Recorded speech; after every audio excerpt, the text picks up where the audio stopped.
If you've been to Scottsville recently, you know there's a new restaurant on the square. And for the young man who's running the eatery, it's definitely a case of you can go home again. Well, I grew up here, and then I went to culinary school at Bowling Green Tech in Bowling Green. Worked at Mariah's for 6 years, and then I always wanted to move to Florida, so finally at 25, I was like, I'm going to Florida. So we went to Florida, or I went to Florida, and became sous chef on Boca Grande, on Miller's Dockside and the Eagle Grill. Worked there for 4 to 5 years, and finally decided I missed the people, and I was ready to come back home. Missed the scenery. So you came back home, and then what did you do after you got home? I opened this restaurant. We were in the process of doing a food truck, and then we got the opportunity, got offered this building, and why not? The name of your restaurant here is The Pharmacy, but you don't have a normal spelling. Tell me about that and explain that for me if you don't mind. Well, when I grew up, and for 130 years, my entire childhood, this was a pharmacy. It was Carpenter Dent Pharmacy. And so whenever I moved to Florida, then they turned it into a restaurant. And the reason we're spelling it with an F is we're planning on doing farm to table, trying to do local farmers. We have Downing Cattle Company, and we're trying to get as much as we can locally and regionally to put money back into the community. So that's where the farm to table pharmacy, the pharmacy with an F, comes in. And why is that so important, just for you? Because I always want to give back to my community. I mean, that's a big thing around here is, and a lot of people, younger people, especially my age, they leave and kind of don't come back. So this is me coming back to try and help out again. Good deal, good deal. This community did a lot for me, so I'm coming back to do it for them. As far as your menu is concerned, what can people expect to see? Well, right now we're just doing soup, salad, sandwiches for lunchtime. And though we have your classics like a club and a BLT, but then we also have gourmet sandwiches, turkey avocado with alfalfa sprouts and poppy seed dressing. And so right now we have a little gourmet, and then we have a little classics also. And eventually we plan on doing dinner time and reservations like Friday, Saturday. And then eventually, we just want to start small and then grow from there. And we'll start doing catering, and that's all in the future. But right now, we just want to start small and make sure we get our feet on the ground, and then we'll run from there. Talk about meeting Jay, how that all came about.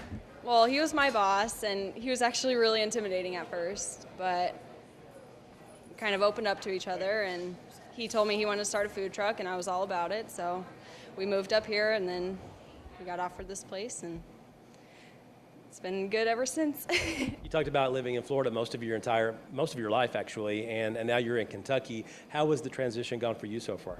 It's been really good. Everybody's been really helpful with everything. I miss my family, of course, but the scenery up here is absolutely beautiful. As far as the restaurant is concerned, how excited are you guys to have your own place and hopefully do well with it? I never in a million years dreamed I would have my own restaurant, so I'm really excited about it, and I hope we do really well. As we tape this interview, you've only been open for a few days. This past weekend was the first weekend you were open. How was the first weekend?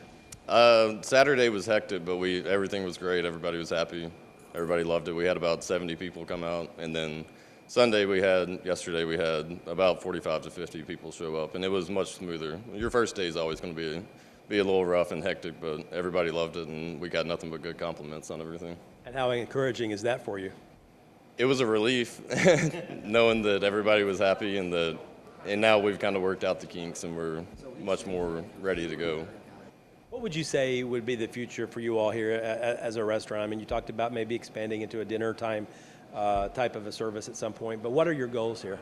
Well, mainly we want to give the people of Scottsville something that isn't typically here, something different to eat, because a lot of people go to Bowling Green for date night, that type of stuff. And all the food in Scottsville is great, but there's not a lot of gourmet type stuff. And there is a demand for that here. There's a lot of people that want that. So that's what we want to offer is gourmet, nice upscale food for a reasonable price. I guess the final question might be, how exciting is it being back in your hometown and doing what you love to do? I'm super excited. I love it. And there's so many people I haven't seen in years. I mean, there's people I haven't seen since high school that are coming in, and I know them right off the bat, know who they are. I went to school with their kids or this and that, but it's nice. Everybody's been extremely supportive and would do anything for us. I can't tell you how many people. If you need anything, give us a call, and half the time we don't even call them; they just do it for us. So I mean, it's nice. It really is nice, and that's what I missed about a small town, is everybody working with each other and helping each other out.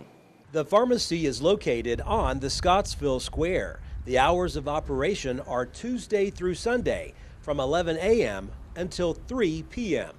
Reporting from Scottsville, Barry Hyatt, NCTV.